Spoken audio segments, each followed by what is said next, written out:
হঠাৎ করে মোবাইলের মধ্যে রিং বাজে, কে যেন ফোন দিয়া বলে, কে আপনি কি আব্দুল করিমের মা? কয় হ্যাঁ আমি তো আব্দুল করিমের মা। আল্লাহর বান্দা, অচেনা একটা নাম্বার থেকে ফোন আসে। আরে ফোন দিয়া বলে আপনার আব্দুল করিম আর দুনিয়ায় নাই, কারণ মোটরসাইকেল দুর্ঘটনায় আপনার সন্তান মারা গেছে। আরে কত মানুষকে দেখলাম দাড়ি নাই, দাড়ি ছাড়া কত মানুষ কবরের মধ্যে শুয়ে গেল, ফজরের নামাজ পড়ে নাই, নামাজ ছাড়া কত যুবক তো কবরে শুয়ে গেল। জোরে কোন ঠিক কিনা? এ যুবক তোমাদের কদমে হাত দিয়ে বলিয়া যায়, আজরাইল কারো পারমিশন নেয় না। যত কান্নাকাটি করো, যত মায়া কান্না দেখাও না কেন, আজরাইলের দিলের মধ্যে কোনো মায়া নাই, কোনো দয়া নাই। আল্লাহ মায়া দয়া ছাড়া আজরাইলকে ওইভাবেই বানাইছে। কারণ হলো এলাকার মেম্বারের মতো যদি আজরাইলের দিল হয়, চেয়ারম্যানের মতো যদি দিল হয়, তাহলে মানুষ তো মারতে পারবে না। কারণ হলো কেবলমাত্র বাচ্চাটা আব্বা আব্বা বলে ডাক দেয়, কেবলমাত্র দাদা দাদি বলে ডাক দেয়, কেবলমাত্র নানা নানি বলে ডাক দেয়। এই মুহূর্তে দাদার কোল থেকে নাতিকে আল্লাহ নিয়ে যায়। কথা কোন ঠিক কিনা? এ ভাই, ওই সময় যত কান্নাকাটি করেন না কেন, আল্লাহর নবী তার হাদিসের মধ্যে ফরমান, আজরাইল যখন কোন মানুষের সামনে আসে, মরতে চায় না মানুষ, কিন্তু মরতে চায় না, কেউ মরার জন্য চায় না। এত সুন্দর সাজানো দুনিয়া, কেউই দুনিয়া ছেড়ে চলে যেতে চায় না। জোরে কোন ঠিক কিনা? অথচ আমরা মানুষ 18,000 মাখলুকাতের ভিতরে আল্লাহ তাআলা আমাদেরকে শ্রেষ্ঠ মাখলুক বানাইছেন। তবে হ্যাঁ, আমাদের একটা সময় আছে, ওই সময়ের আগ পর্যন্ত আমাদের গুনাহ আল্লাহ তাআলা লেখে না। এর মানে একটা বাচ্চা যখন বালেগ হয়, বালেগ হওয়ার পরে তার বিচার সালিশ শুরু হয়। ছোট্ট মানুষ ঝগড়া ফাসাদ করেছি, এখনো বালেগ হয় নাই, 5 বছর 8 বছর 10 বছরের কোন বাচ্চা অন্যায় করলো, মহল্লার মুরব্বীরা বলে না তার কোনো বিচার করার দরকার নাই, কারণ সে একটা ছোট মানুষ, বোঝে না। কথা হয় না কি? ঠিক কি না? বোঝে না। এর মানে বালেগ যখন হয়ে যায়, তখন নামাজও ফরজ হয়, শরীয়তের বিধান তার উপরে ফরজ হয়। এর আগে গুনাহ করলে আল্লাহ তাআলা তার গুনাহগুলো লেখে না, কারণ সে হলো একেবারে ছোট মানুষ, নাবালেগ, বোঝে না। এ মুসলমান, কিন্তু আমার আল্লাহ মানুষ থেকেই তো আল্লাহ তাআলা পয়গম্বর বানাইছেন। পয়গম্বর বানায়া আল্লাহ তাআলা সমস্ত নবীদেরকে বালেগ হওয়া লাগে নাই, বালেগের আগ থেকেই মায়ের পেট থেকে যখন দুনিয়ায় আসছে, আমার আল্লাহ সমস্ত নবীদেরকে আলাদা আলাদা একটা জ্ঞান আমার আল্লাহ দান করেছি। আল্লাহু আকবার। এই নবীদেরকে বালেগ হওয়া লাগে না, বালেগ হওয়ার আগেই, মানে মানুষ ছোট, মায়ের গর্ভের থেকে পয়গম্বররা যারা আসছেন, বলে ছোটবেলার থেকেই আল্লাহ তাআলা তাদেরকে জ্ঞানী করে পাঠাইছেন। সুবহানাল্লাহর আওয়াজ হয় নাই? এই যে আমি যে কয় মিনিট কথা বললাম, এই কয় মিনিটের কথা কি বুঝছেন আপনারা? কারা কারা বুঝছেন? দুটো হাত তোলেন, সোজা করেন, সোজা করেন, হাতগুলো একটু লাড়া দেন, একটু তাকবীর দেন। লিল্লাহে তাকবীর, নারায়ে তাকবীর। আল্লাহ কবুল করুন, জোরে করো আমিন। তাহলে নবীরা ছোট্টবেলা থেকেই জ্ঞানী। শুধু তাই না, ওই জামানার মধ্যে সর্বশ্রেষ্ঠ জ্ঞানী। আল্লাহ তাআলা এক এক সময় এক একটা নবী দুনিয়াতে পাঠাইছেন। নবীদের চাইতে কোনো জ্ঞানী মানুষ তখন দুনিয়ায় নাই। যেমন আল্লাহ তাআলা পয়গম্বর মূসা আলাইহিস সালামকে, আহারে, এমন একটা জায়গায় আল্লাহ তাআলা পয়গম্বর মূসাকে পাঠাইলেন, যেই সময় ফেরাউন এমন ভাবে ঘোষণা দিয়া দিল, মুসলমানের ঘরে শুধু নয়, যে কোনো ঘরে ছেলে সন্তান জন্মগ্রহণ করলে তারে হত্যা করে ফেলায়া দাও। কারণ ফেরাউনের বড় ভয়, ফেরাউনের বড় চিন্তা হয় যে আমার মনে ভয় না জানি এমন কোন সন্তান কোন মায়ের গর্ভে জন্ম নেবে যে এই সন্তানটা দুনিয়ায় আইসা আমি ফেরাউনের রাজত্বটা দখল করে ফেলবে। এমন একটা ভয়, এমন একটা চিন্তা,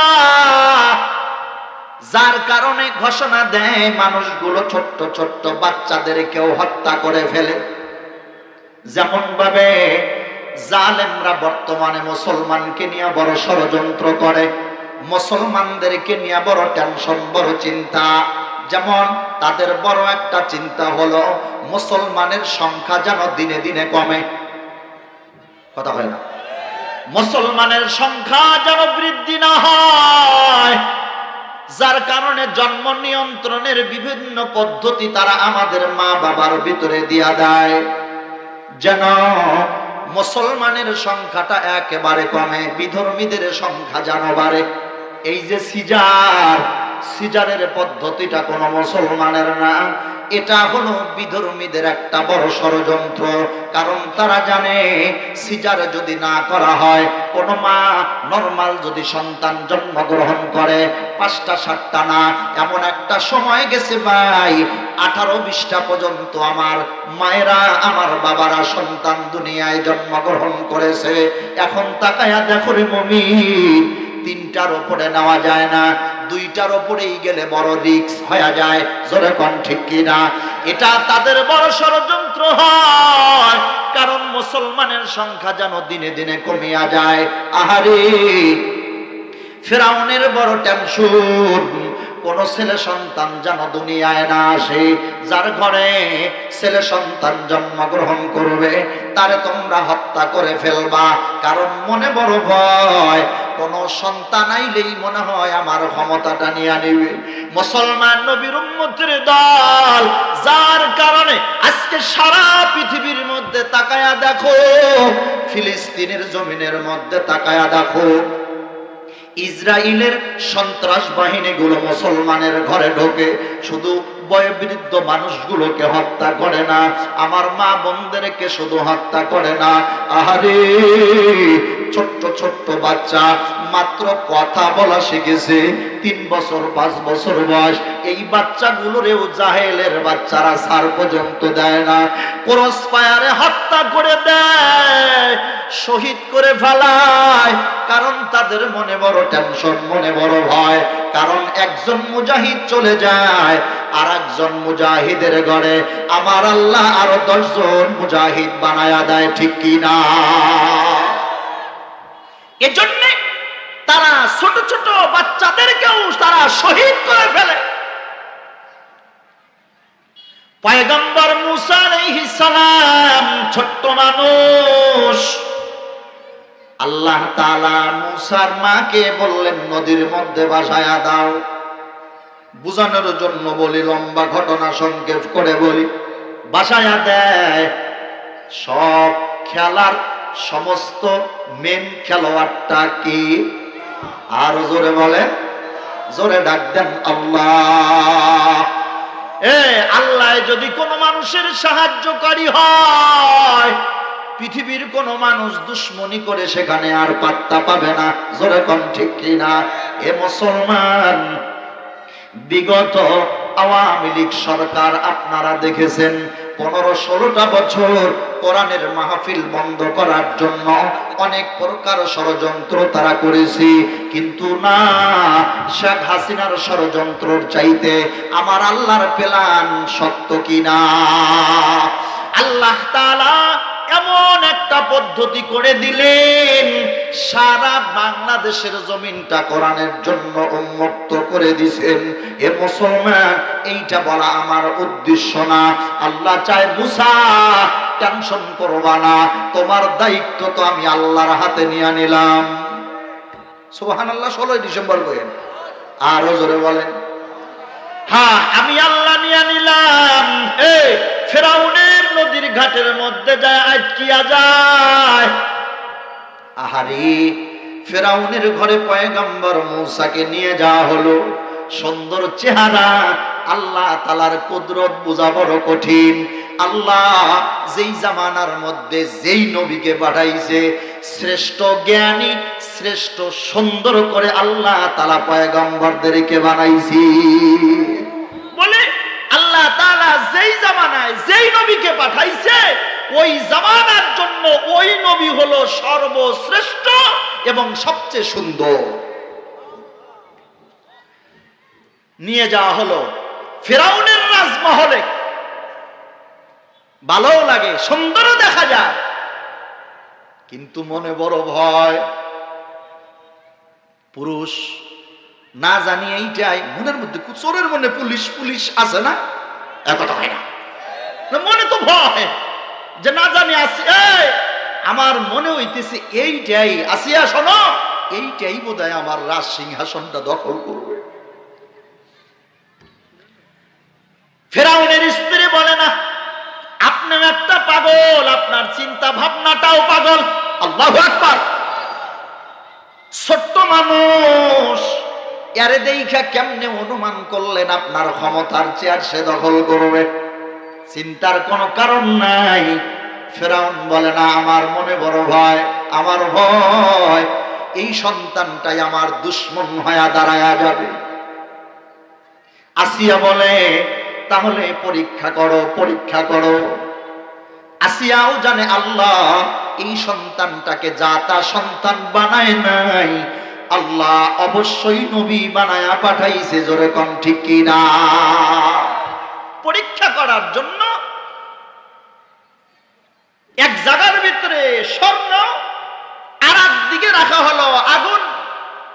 আসিয়া বলে, যদি আগুনের দিকে যায় মনে করবেন সে কিছু না, বোঝে না। কারণ কোলে যখন নিচে না ফেরাউন, সুন্দর চেহারার বাচ্চা দেখা তো চুমা খাইতে মন চায়। আপনারা বোধহয় আমার কথা বোঝেন না, তাহলে হা না বল, একটু আদর করতে মন চায়। ফেরাউন ভাবলেন, মুসার একটু চুমা দেই গালে, সুন্দর চেহারা তো, চুমা দিবা?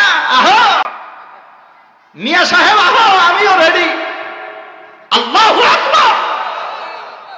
মুসা ছোট্ট শিশু তো, ঈমান তো আছে, কারণ ওই যে বললাম যে নবীদেরকে আল্লাহ ছোট্টবেলার থেকেই জ্ঞানী বানাইছেন, বুঝমান বানাইছেন। তারা আপনার আমার মতো ব্যাকল না। আল্লাহু আকবার। মুসা প্ল্যান করে রইছেন যে আহো চুমা দিতে, আহো। চুমা যখন দিছেন, ওই সে একটা থাপ্পড় গালের মধ্যে বসাই দিছে। গালটা ডলে আর কয়, আসিয়া আগেই বলছিলাম এইটাই আমার দুশ্মন হবে, এইটাই আমার শত্রু। আসিয়া কয়, না, আপনার চিন্তা ভাবনা সঠিক নয়। পরীক্ষা করেন, আগুন দেন, স্বর্ণ দেন। যদি বাচ্চা আগুনের দিকে যায়, মনে করবেন বাচ্চাটা আপনারে বুইজা শুনে মারে নাই, ছোট মানুষ তাই মারছে। আর যদি স্বর্ণের দিকে যায়, বুঝবেন চটটা এমনই মারে নাই, বুইজাই মারছে। আল্লাহু আকবার। মুফাসসিরিন ইকরাম বলে, পয়গম্বর মূসা হাতটা সুন্দর করে স্বর্ণের দিকে নিয়ে যাইতে ধরছে। আল্লাহ তাআলা জিবরাইল রে পাঠায় দেয়, এ জিবরাইল, দেরি করবা না, আমার পয়গম্বরের হাতটা নিয়া তাড়াতাড়ি ঘুরায়া আগুনের দিকে দিয়া দাও। কইব না সুবহানাল্লাহ? আগুনের দিকে দিয়া দাও। কারণ আগুনের দিকে যদি না যায়, নবীরে কতল করা হবে, নবীরে হত্যা করে ফেলবে না, এটা হতে পারে না। আরে পয়গম্বর মূসা আগুনটা ধইরা খাপাত করে নিয়া মুখের ভিতরে আগুনের আংরাটা মুখে দিয়ে দিলেন। জিহ্বা পর্যন্ত পুড়ে গেল। পয়গম্বরের মনটা বড় বেজার। আমি আব্দুল মতিন দিনাজপুরি যেমন স্পষ্ট ভাষায় কথা বলতেছি, পয়গম্বর মুসা এত সুন্দর করে কথা বলতে পারতেন না, কারণ হলো নবী মুসার জিহ্বাটা আগুনে পুড়েছে, তোতলা মানুষ, স্পষ্ট কথাটা হয় না। আল্লাহ কানে কানে জিব্রাইলের মাধ্যমে পৌঁছায়া দেয়, মুসা জিহ্বা পড়েছে, টেনশন নাই, চিন্তা করবেন না। এই জন্যে কেউ আপনাকে মহাব্বত না করুক, কেউ আপনাকে ভালো না বাসুক, আমি আল্লাহ আপনাকে ভালোবাসা আমি আপনাকে মুসা কালিমুল্লাহ নাম দিয়া দিলাম। আল্লাহু আকবার। বলে দেখেন, কেউ তো আপনার কথা পছন্দ করবে না, কারণ আপনার কথা অস্পষ্ট। এ মুসা, মানুষ আপনার কথা পছন্দ না করুক, আমি আল্লাহ কালিমুল্লাহ উপাধি দিলাম, এর মানে আপনার কথা আমি আল্লাহ পছন্দ করি। জোরে কর সুবহানাল্লাহ। অসুবিধা হইতেছে, থাকবেন কিছু সময়। হ্যাঁ, তো আল্লাহ তাআলা সমস্ত নবীদেরকে ছোট্টবেলা থেকেই জ্ঞানী বানাইছেন। এমনই ভাবে পয়গম্বর, ওনারে দেখেন তো হেকমতে কৌশলে কেউ বাইরে নিতে পারেন কিনা, বুঝায়া সুজায়া খাওয়ার কথা কয়ে দেখেন তো, যাতে মাতাল তলে ঠিক তো হইতে পারে। যা এদিকে খেয়াল করে, হ্যাঁ ভাই এদিকে খেয়াল করে। অনুরূপ ভাবে পয়গম্বর ঈসা আলাইহিস সালাম, আপনারা জানেন পয়গম্বর ঈসা আলাইহিস সালাম তো বাপ ছাড়া সন্তান, কি ঠিক না? পয়গম্বর ঈসা আল্লাহর হুকুমে মরিয়মের গর্ভে আইলেন। আহারে, সাক্ষী স্বরূপ আল্লাহ তাআলা পয়গম্বর ঈসাকে ছোট্টবেলায় মায়ের কোলেই তাকে কথা বলার শক্তি আল্লাহ তাআলা দান করলেন। মায়ের দেখেন, ছোট মানুষ আমরা তো 80 বছর বয়স হয়ে যায়, আল্লাহ তাআলার কাছে দোয়া করতে পারি না, শিখতে পারি না, নামাজে দাঁড়াইতে পারি না, ইবাদত সুন্দর হয় না। কিন্তু নবীরা মায়ের কোলের মধ্যেই সুন্দর সুন্দর দোয়া, ইবাদত আল্লাহ তাআলার কাছে করতেন, কারণ নবীরা আপনার আমার মতো না। পয়গম্বর ঈসাকে দিয়া মায়ের পেটে, মায়ের কোলের মধ্যে আল্লাহ তাআলা কথা বলাইলেন। আল্লাহ তাআলা পয়গম্বর ঈসা আলাইহিস সালাম মায়ের কোলের মধ্যে থাইকা 3টা দোয়া পর্যন্ত করেছেন। পয়গম্বর ঈসা বলেন, ওয়াসালামুন আলাইহি ইয়াউমা বুলিদা ওয়া ইয়াউমা ইয়ামুতু ওয়া ইয়াউমা ইউবআতু হাইয়া। আল্লাহু আকবার। মানুষের জন্য 3টা সময় হলো বড় জটিল সময়। কয়টা? সবাই বলেন কয়টা? 3টা সময়। 1 নম্বর, মানুষ যখন দুনিয়ায় জন্মগ্রহণ করে, এই জন্মগ্রহণ করাটা যদি বড় কল্যাণময় হয়, এই সময়টা বড় কঠিন একটা সময়। 2 নম্বর, মানুষ যখন মৃত্যুবরণ করে, মরণের সময়টা হলো মানুষের জন্য কঠিন একটা সময়, চিপটা বড় সুন্দর হয়ে যায়। এ মুসলমান, আর একটা হলো ইয়াউমুল হাসর, হাসরের ময়দান যদি মানুষের জন্য সুন্দর হয়ে যায়, তাহলে ওই মানুষটার নসিবটা বড় ভালো হয়ে যায়। পয়গম্বর ঈসা আলাইহিস সালাম আল্লাহ তাআলার কাছে দোয়া করে, আল্লাহ আপনি আমাকে জন্মের সময় সুন্দর একটা সময় আপনি আমাকে দান করেছেন। কেন? কারণ মরিয়মের পেটে যখন পয়গম্বর ঈসা আসছে, এলাকার মানুষজন বড় মরিয়মকে ভৎসনা করেছে, ইবাদত করো, আবার যার সন্তান পেটের মধ্যে নিলা, জোরে কর নাউযুবিল্লাহ। আহারে, কত বড় অপরাধ! মরিয়ম আলাইহিস সালাম এলাকা থেকে দূরে পর্যন্ত চলিয়া গেলেন। মানুষ যেন আমাকে কটাক্ষ করতে না পারে, মানুষ যেন আমারে বৎসনা করতে না পারে। পয়গম্বর ঈসা আল্লাহরে বলে, আল্লাহ, এত বড় মুসিবত থেকে আপনি আমারে কাটায়া দিয়া আমার জবানটা আপনি খুলে দিলেন। কারণ হলো আপনি আমাকে কথা বলার শক্তি দিলেন যে আমার পিতা অন্য কেউ নয়, একমাত্র আল্লাহর হুকুমে মরিয়মের গর্ভে আমার আল্লাহ আমাকে জন্মদান করেছি। এটা আমার জন্য বড় একটা ভালো সময় ছিল। ঈসা আলাইহিস সালাম দেখেন ছোট মানুষ, ওই সময় আরেকটা দোয়া করেছেন, আল্লাহ, যেহেতু আমাকে আপনি জন্মের সময় সুন্দর একটা সময় আপনি আমার উপরে রহম করলেন, শুধু ওই সময় রহম করলে হবে না, আপনি আমাকে মৃত্যুর সময়ও আমাকে আপনি রহম করবেন। এটা একটা কঠিন একটা বিষয়, মৌত, মরণ, এটা কঠিন একটা বিষয়।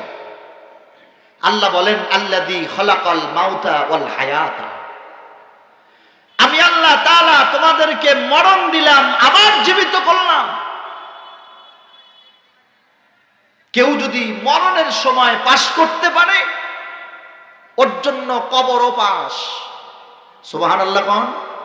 ওর জন্য মিজান পাস, ওর জন্য ফুলসিরাত পাস, হাসরের ময়দানে সে পাস। ঠিক কিনা জোরে কর? কারণ মরণের যন্ত্রণা, মরণের কষ্ট, এটা কি সত্য না মিথ্যা? আরো জোরে বলেন, সত্য। ঈসা আলাইহিস সালামের আরেকটা গুণ ছিল, তিনি কোন কবরের পাশে দাঁড়ায়া যদি বলতেন, ইয়া আইয়ুহাল কুবুর কুম বিইজনিল্লাহ, হে কবরবাসী, তুমি আল্লাহর হুকুমে জিন্দা হয়ে যাও, তো কবরের লাশ সঙ্গে সঙ্গে উঠে খাড়া হয়ে যেত। পয়গম্বর ঈসা আলাইহিস সালাম রাস্তা দিয়া চলতেছেন, দেখলেন এক বুড়ি কান্দে। পয়গম্বর ঈসা বলে, বুড়ি আপনি কান্দেন কেন? কি সমস্যা, কি দুঃখ আপনার? বুড়ি চোখের পানি ফেলায় বলে, ও পয়গম্বর, আমি চাইছিলাম আপনার কাছে আমি আগায়া যাব, আমি চাইছিলাম আপনার কাছে আমি দেখা করার জন্য যাব, কিন্তু আপনি এখানে আসছেন, এটা বড় ভালোই হয়েছে, ভালো হয়েছে। আমি কান্দি এই কারণে কান্দি, এই যে একটা কবর আপনি দেখতেছেন, এই কবরটা আমার এক সন্তান, আমার একটা মেয়ের কবর হলো এটা। ওগো পয়গম্বর ঈসা, আল্লাহ তাআলা যেহেতু আপনাকে মুজিজা দান করেছেন, কবরের পাশে দাঁড়ায়া কুম বিইজনিল্লাহ বলে কবরের মাইয়াত গুলো দাঁড়ায়া যায়, জীবিত হয়ে যায়। ওগো পয়গম্বর, আমার মেয়েটারে আমি অনেক ভালোবাসি, আমি অনেক মহব্বত করি। ওগো পয়গম্বর, আপনি একটু দাঁড়ায়া আমার মেয়েটারে দাঁড়াইতে বলেন, আমি এক নজর আমার মেয়েটার চেহারাটা আমি একটু দেখব। জোরে জোরে কন্যা মারহাবা। পয়গম্বর ঈসা কবরের পাশে দাঁড়ায়া কুম বিইজনিল্লাহ বললেন, কবরের মেয়েটা সঙ্গে সঙ্গে দাঁড়ায়া গেল। আল্লাহ তাআলা জবান খুলে দিলেন, কিন্তু মেয়েটির মা জিজ্ঞাসা করতেছে, মারে কি ব্যাপার? আমি তো তোমারে মাত্র 5-7 দিন আগে আমি তোমারে দাফন করলাম, তোমার বিবাহ হয় নাই, তোমার বয়সও এত বেশি হয় নাই, এরপরে হঠাৎ কেন আমি তো কালো চুল সহ তোমারে কবরে শোয়া দিলাম, কিন্তু আজকে তুমি দাঁড়ায় গেছো রে মা, কিন্তু মাথার চুলগুলো কেন তোমার সাদা? মেয়েটি বলে, মানে অন্য কোনো কারণে নয়, তোমরা যখন আমারে কবরে শোয়ায় দিছ তখনও আমার চুলগুলো সাদা ছিল রে মা।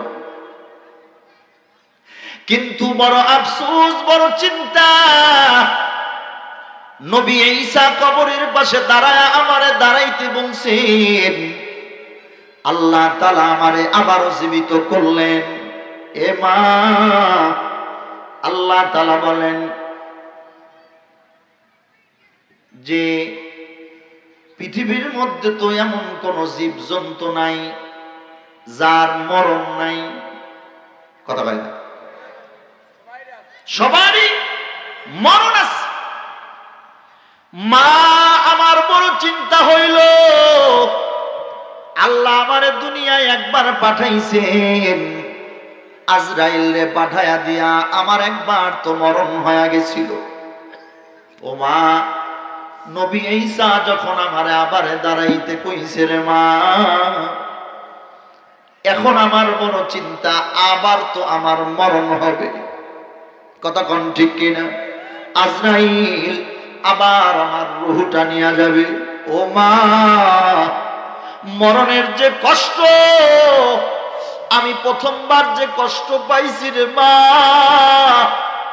এখন আবার দ্বিতীয়বার যদি আমার মরণ হয়, তাহলে এই আজরাইলের জীবন নেওয়ার কষ্টটা আমি কেমনে সহ্য করব? যার কারণে কবর থেকে দাঁড়াইতে দাঁড়াইতে আমার মাথার কারো চুলটা একেবারে সাদা হয়ে গেল। জোরে জোরে কোন আল্লাহু আকবার। অনেকেই বলে যে মরণের সময় হোক, পরে দেখা যাবে। হাইসেন না, দিল নরম করে দেয়। অনেকেই বলে নামাজের কথা বললে দেখা যাবে, আজরাইল আসুক। কি ঠিক না? এই আজরাইল যেদিন আসবে ফেরত যাবে না, ঘুরে যাবে না। ঘুইরা যাওয়ার ফেরেশতা আজরাইল না। ফিরআউনের কাছ থেকেই ঘুরে যায় নাই। কথা কোন ঠিক না? ধরে বলুন, ফিরআউনের কাছ থেকেই যায় নাই, নমরুদের কাছ থেকেই তো ঘুরে যায় নাই। আপনার আমার কাছ থেকে ঘুরে যাবে? কোন নবীর কাছ থেকেও আজরাইল ঘুরে যায় নাই, এমনকি কারো কাছে পারমিশনও চায় নাই। পৃথিবীতে যত মানুষ নবী রাসূল আল্লাহ তাআলা দুনিয়ায় পাঠাইছেন, শুধু একজন, সুবহানাল্লাহ করার জন্য রেডি হন। আগেই না পরে রেডি হন। এবারকার সুবহানাল্লাহ এই মাহফিলের সামিয়ানা পর্যন্ত যেন কাঁপে। শোনেন আগে যে পৃথিবীতে শুধুমাত্র একজন মানুষ আপনার কাছে যেদিন আজরাইল আসবে, আপনি পাঁচতলা বিল্ডিং এর ভিতরে থাকছেন, দরওয়াজা জানালা সব বন্ধ, আজরাইল কোন দিক দিয়া ঢুকছে টের পাইবেন না। কথা কয় না? টের পাইবেন না। সে ঢুকতে পারে, এ ক্ষমতা আল্লাহ তাআলা আজরাইল আলাইহিস সালামকে দিয়ে দিয়েছেন। শুধুমাত্র একজন, সেটা হলো আপনার নবী, আমার নবী, নবী মুহাম্মদুর রাসূলুল্লাহ সাল্লাল্লাহু আলাইহি ওয়াসাল্লামের কাছে আইসা পারমিশন নিছেন। আল্লাহু আকবার। আপনারা বিরক্ত হচ্ছেন বুঝি, নাকি বাদ দিয়ে দেব? আল্লাহর নবীর কাছে আইসা পারমিশন নিছেন। এই সুলাইমান আলাইহিস সালাম কম পাওয়ারফুল একজন নবী ছিলেন না। জিন যত পশু পাখি সব সুলাইমানের তাবেঈ ছিলেন। সুলাইমান আলাইহিস সালাম সমস্ত প্রাণীর ভাষা বুঝতেন। সুবহানাল্লাহ কয় না? সব প্রাণীর ভাষা নবী সুলাইমান কি বুঝতেন। সুলাইমান আলাইহিস সালাম বাইতুল মুকাদ্দাস, আল্লাহর ঘর নির্মাণ কাজ শুরু করলেন। আজরাইল আইসা সামনে দাঁড়ায় গেল। নবী সুলাইমান সালাম দিয়া, সুলাইমান বলে তুমি কেডা? কয় আমারে চিনবেন না, আমি যেই দরওয়াজায় একবার আসি আর ফিরা যাই না। আল্লাহু আকবার। কাকুতি মিনতি যতই করেন, একটা মিনিট, একটা সেকেন্ড আজরাইল সময় দেবে না, নাকি দেবে? কারণ অসুস্থ মানুষ, এ পর্দার আড়ালের মাগমা, আজকে এই যে ছাত্র জীবন থেকে কত মানুষের সামনে বসে বসে আল্লাহর কালাম খতম করলাম, কত মানুষে মৃত্যুর অবস্থায় আমরা চেহারাটা দেখলাম। আহারে, আত্মীয় স্বজন সবাই বসা, সন্তান, গ্রামের মানুষজন সবাই বসা, হঠাৎ করে মানুষটা নাই, চলিয়া গেল। কোন দিক দিয়ে আজরাইল আসলো, কিভাবে আসলো, কোনো মানুষ জানে না। এ মুসলমান, আপনি যতই চিন্তা করেন না কেন, যতই কাকুতি মিনতি করেন না কেন, আমার আল্লাহ আজরাইলকে এমন পাওয়ার দিয়া দিলেন, আজরাইল কারো কাছে অনুমতি নেবে না, কারো কাছে পারমিশন নেবে না। দরওয়াজা বন্ধ, আজরাইলের দরওয়াজা লাগে না। জানালা বন্ধ, আজরাইলের জানালাও লাগে না। একেবারে একেবারে বেহুলা লক্ষিন্দরের মতো যদি ঘর বানায় শুয়া থাকো, আমার আল্লাহ আজরাইলকে যখন অনুমতি দেয়া দিবে, আপনার নামের গাছের পাতাটা যখন আস্তে করে ছিঁড়ে পড়বে, একটা সেকেন্ড সময় পাবেন না। এখন তো গল্প করেন, এখনো আমার সময় হয় নাই। মরণ এত সহজ না, এমন পাগল বলনেওয়ালা আছে না নাই? কয় মরণ এত সহজ না। এ ভাই, কে বলছে মরণ সহজ না? আমরা তো দেখি মরণ এত সহজ। আহারে, জীবনে কত মানুষ কল্পনা জল্পনার বাইরে হঠাৎ করে মরিয়া গেল। এলাকায় তাকান, আপনার আত্মীয় স্বজন, আপনার প্রতিবেশী, আপনার দাদা, আপনার নানা, আপনার মা বাবা, আপনার আদরের বড় ভাই, আদরের ছোট ভাই, আহারে আদরের নাতি নাতনি পর্যন্ত চলিয়া গেল। সময় লাগে না, একেবারে সহজ, একেবারে সহজ। আহারে, কত যুবক দেখলাম ঠান্ডার ভিতরে মারে বলছে, মা তুমি আমার গোসলের পানি গরম দাও, চুলার ভিতরে দিয়া দাও, আমি একটু পাকের হাটে যাবো আর আসবো। আহারে, দুঃখিনী মা সন্তানের গোসলের জন্য পানি চুলার ভিতরে দিয়া দেয়, কিন্তু না না, হঠাৎ করে মোবাইলের মধ্যে রিং বাজে।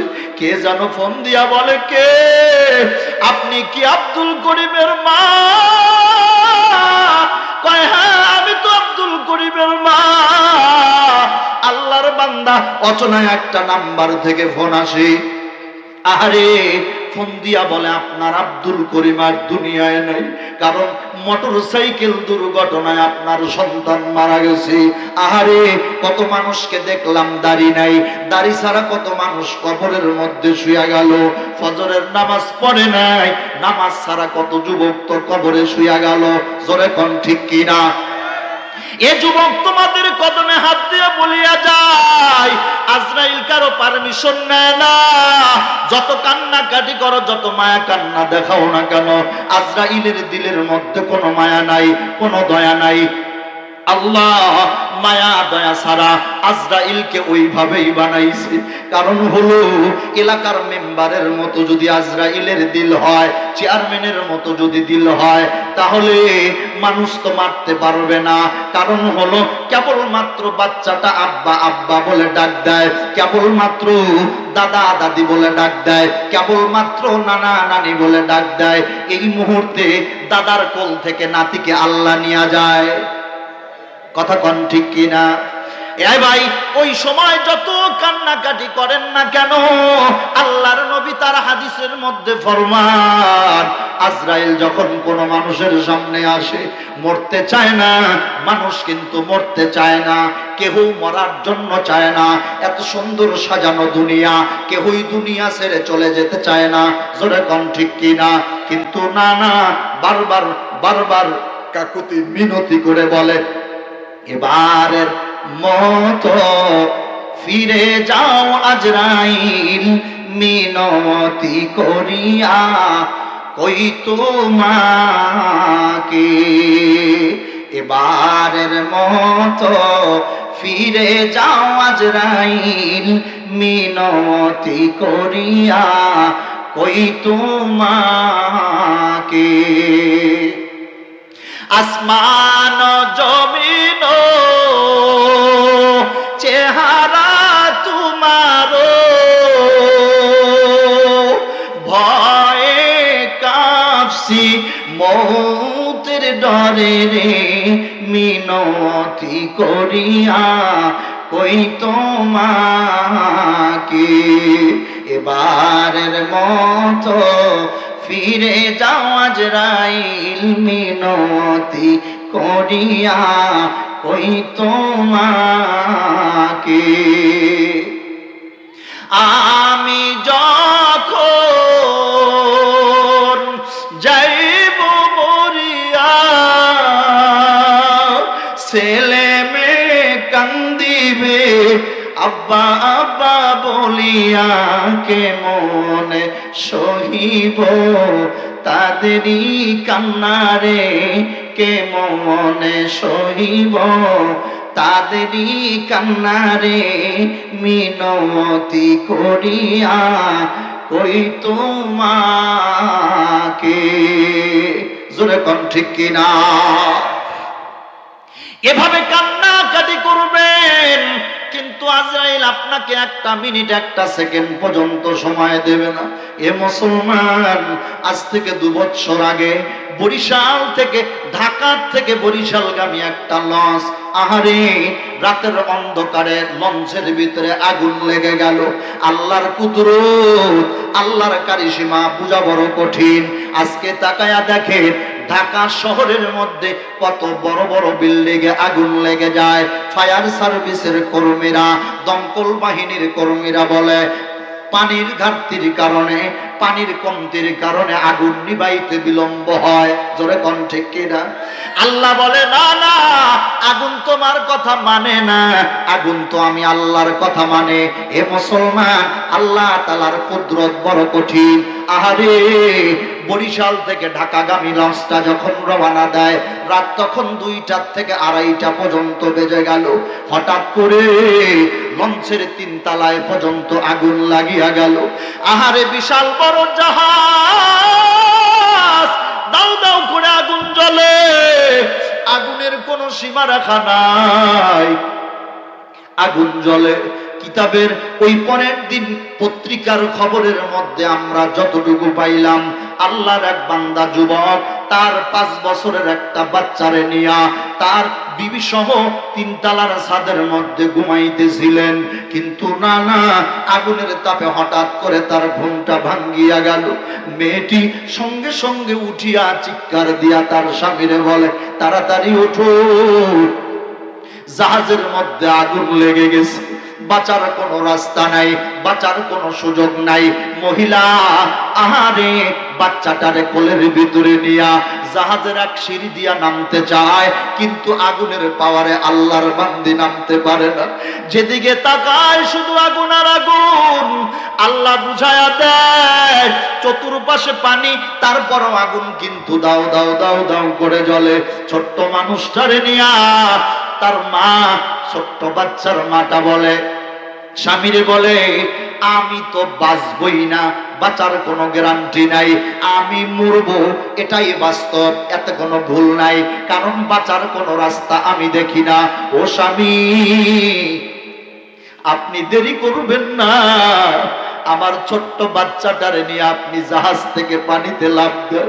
আহারে পরের দিন খবরের কাগজে আসছে, আল্লাহর বান্দা যুবক 4 বছর 5 বছরের বাচ্চা যখন শুধুমাত্র মা ডাক দিতে পারে, আব্বা ডাক দিতে পারে, এই মুহূর্তে কোলের ভিতরে নিয়া, একে তো ঘাবড়ানো মানুষ, শরীরে শক্তি নাই, বাচ্চাটারে কোলের মধ্যে নিয়া জাহাজের তালার থেকে যখন লাফ দিছে, আহারে এত বড় নদী সামলাইতে পারে নাই, ছোট্ট বাচ্চাটা হাত থেকে কই যেন ছিটকে পড়িয়া গেল।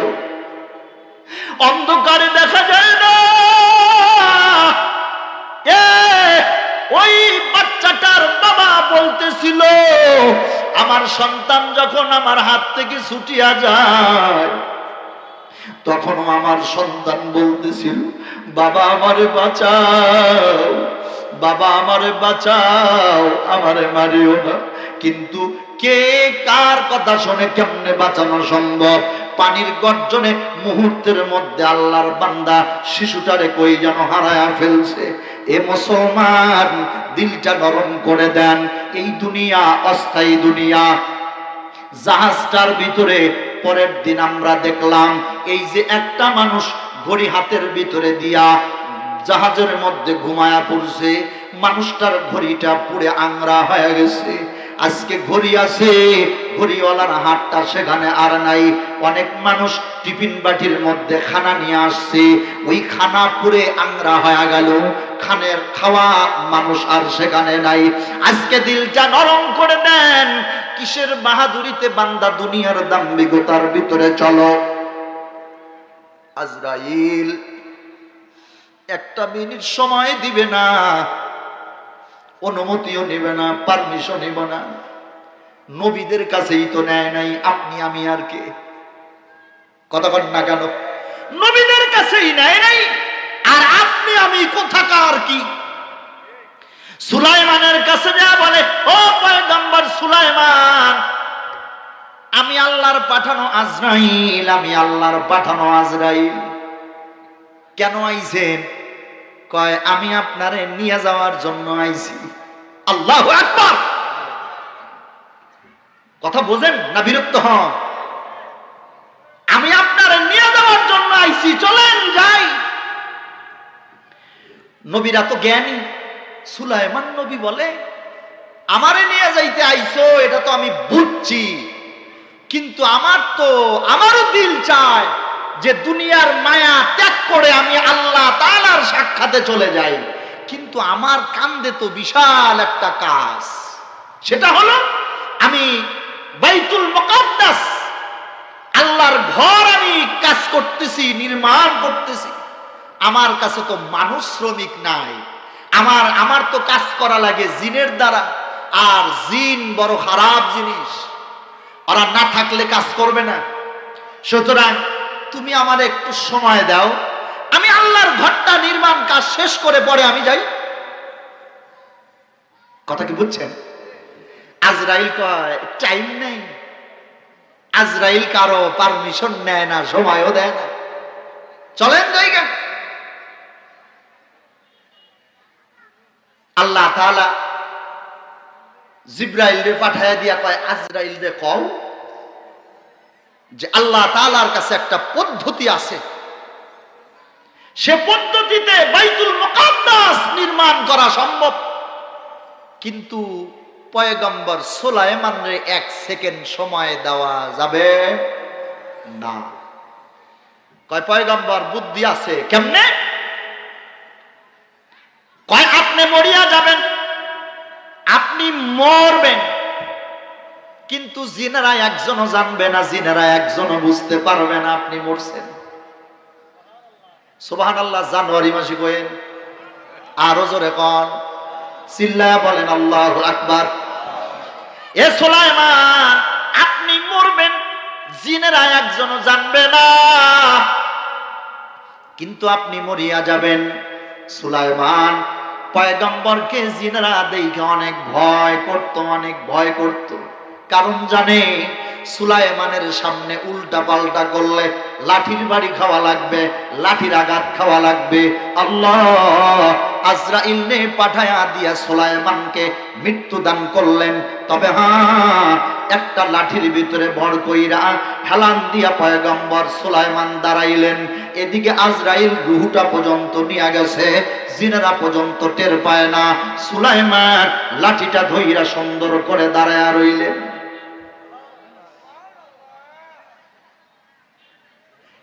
জিনেরা একজন আর একজনরা বলে, কিরে 4টার সময় বাড়ি যায়, আর আজ রাত 8টা বাজে তাও যায় না। ওমা বসে রয়েছে, সুবহানাল্লাহ।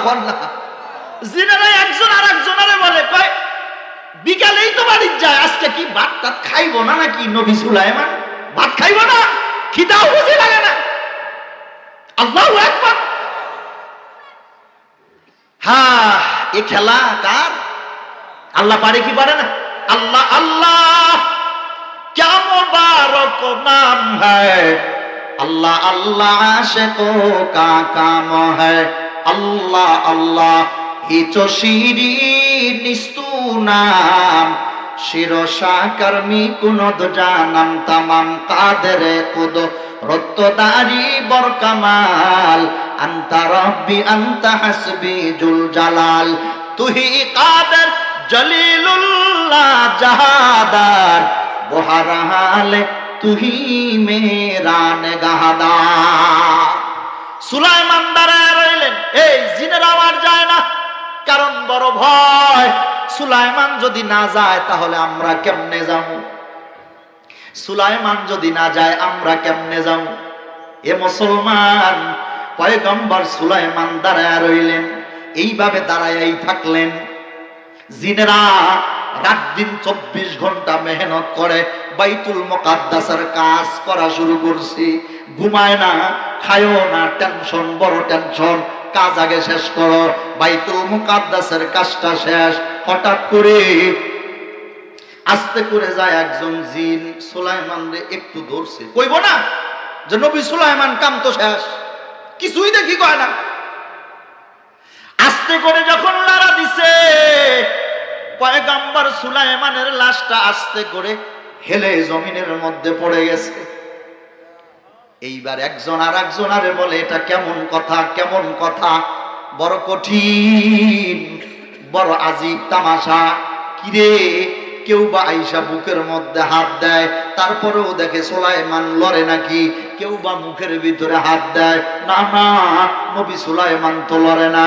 কেউ বা এখানে ধইরা টিপে, না না, সুলাইমান তো কথা বলে না। এইবার বুঝতে পারছে নবী সুলাইমান দুনিয়ায় নাই, মারা গেছে। কিন্তু ব্যাপার কতদিন আগে মারা গেল? মুফাসসিরিন ইকরাম বলেন, এবার ওই যে লাঠিটার মধ্যে হেলান দেওয়া ছিল, এই লাঠিটা, পুরা লাঠিটা গুনে খায়া ফেলাইছে। কিসে খাইছে? আমি শেষ করে দিই, আপনারা বিরক্ত হইতেছে।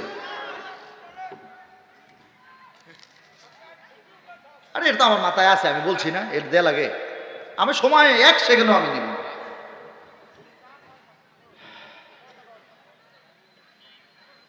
জিনেরা আবার পরীক্ষা শুরু করলো, লাঠি গুনে খাইছে, তাহলে নবী সুলাইমান তো আজকে মরে নাই, অনেক আগে মারা গেছে। পরীক্ষা করা যাক নবী সুলাইমান কতদিন আগে মরছে। ওই রকম তাজা একটা লাঠি নিয়ে আসা হলো, আইনা তাজা উড়ি পোকা আইনা লাঠির ভিতরে লাগায় দেওয়া হলো। এক রাত, একদিন 24 ঘন্টায় জিনেরা পরীক্ষা করে দেখলেন যে এই লাঠি 24 ঘন্টায় ঘুনে কতটুকু খাইতে পারে। যতটুকু খাইলেন ততটুকু অনুমান কইরা তারা নির্ণয় করলেন একটা সময় সীমা, যে এই লাঠি ওই পরিমাণে খাইলে সুলাইমান আজকে মরে নাই, 1000 বছর আগে সুলাইমান ইন্তেকাল করেছে। আল্লাহু আকবার। এরপরেও সুলাইমান পয়গম্বর রেহাই পায় নাই। আপনি আমি বলবো, আমি তো বড় একটা ওয়াইস, আব্দুল মতিন দিনাজপুরি, জমিদারে আমার ওয়াজ আছে, আজকে আমারে সময়টা দেন। কথা নাই, ঠিক মানে কি দিব? সময় দিবে? হ্যাঁ, গত পরশু দিন আল্লাহর এক বান্দা ওয়াজের মঞ্চে মারা গেলেন। আহারে, নুরুল ইসলাম কাসিমি, বাংলাদেশের আরেকজন উজ্জ্বল নক্ষত্র, বড় একজন ওয়াইস। কঠিন, আজরাইল কারো পারমিশন নিবে না। শুধুমাত্র একজন মানুষ আপনার আমার পয়গম্বরের কাছে আইসা আজরাইল পারমিশন নিছে। আহারে, আজরাইল কারো ঘরের মধ্যে যায় জানালা দিয়া, কারো ঘরের মধ্যে যায় অন্য রাস্তা দিয়া, কিন্তু আল্লাহর পয়গম্বর অসুস্থ মানুষ যখন বসা, আল্লাহর নবীর দরওয়াজায় আইসা আজরাইল সুন্দর করে সালাম দেয়, আসসালামু আলাইকা ইয়া রাসূলুল্লাহ। হ্যাঁ, নবী অসুস্থ, প্রচন্ড জ্বর, মাথার কাছে ফাতেমা রাদিয়াল্লাহু তাআলা আনহা বসা। সাহাবায়ে কেরামরা চতুর্দিকে কান্না। হাসান আর হুসাইন আল্লাহর নবীর পা মোবারকের দিকে বসা। আল্লাহর নবী ফাতেমারে বলে, মা আমি মনে হয় আর বেশি সময় তোমাদের মাঝে থাকবো না। ফাতেমা বলে, আব্বা এমন কথা আপনি কেন বলেন, কি জন্য বলেন? এই মনোযোগ দেন, আসেন এদিকে মনোযোগ। না সিদরাতুল মুনতাহা গেছে, নেশা টেশা জাগে নাই তো? পরে পরে মুনাজাতের পরে। আল্লাহ হেদায়েত দান করেন, জোরে কর আমিন।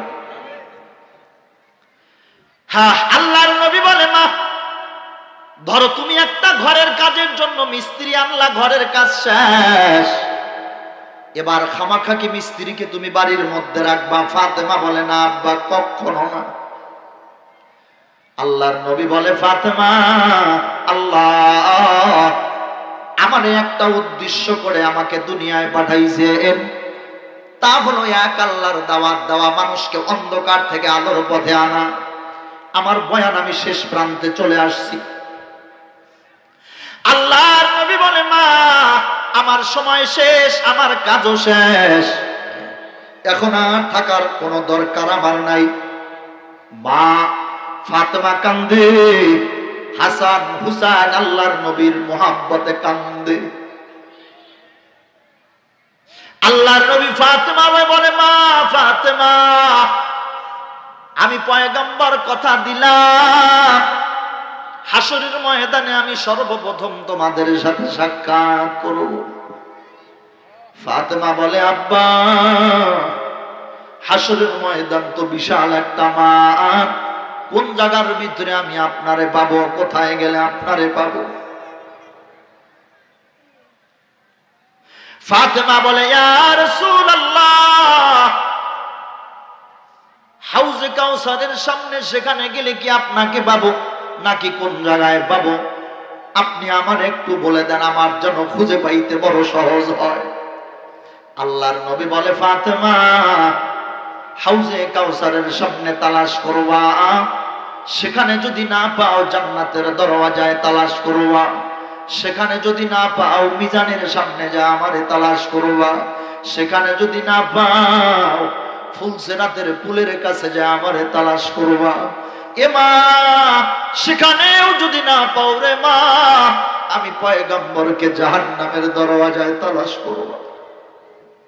ফাতেমা বলে, আব্বা অন্য জায়গায় থাকবেন না, জাহান্নামের দরওয়াজায় থাকবেন কেন?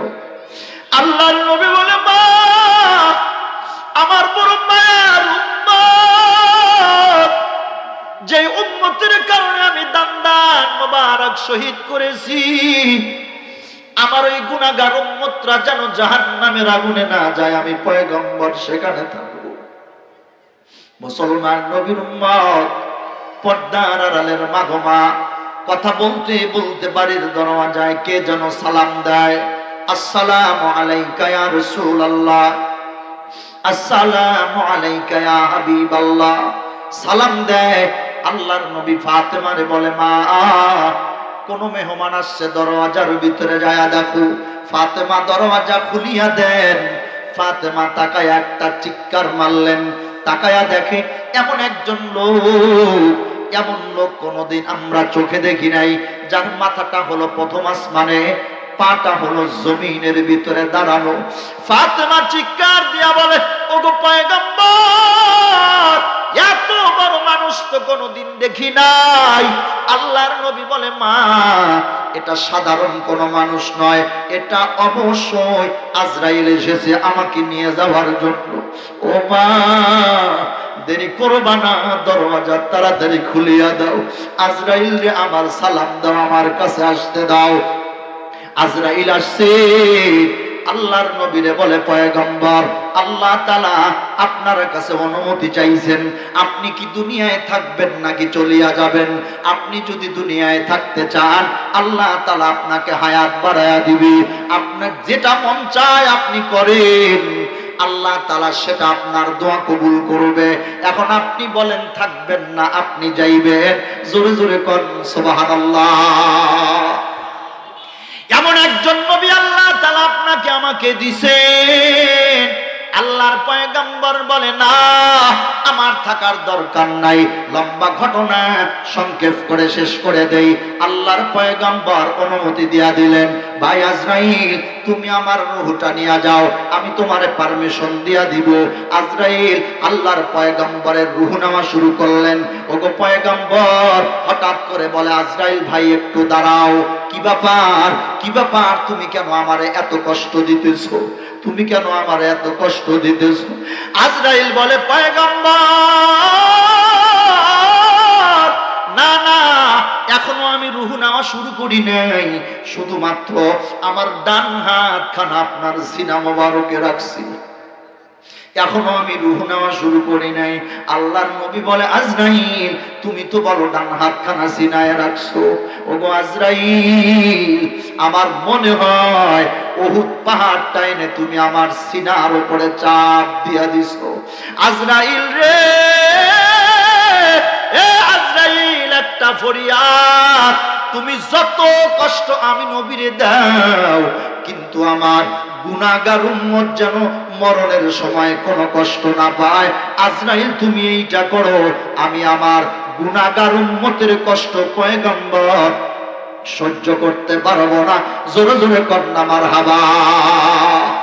मोहम्मद है अरबी है ओ नबी, रक्त पेशवार आलम हुआ जिनकी पैदा उससे उजाला, आलम हुआ जिनकी पैदा उससे उजाला।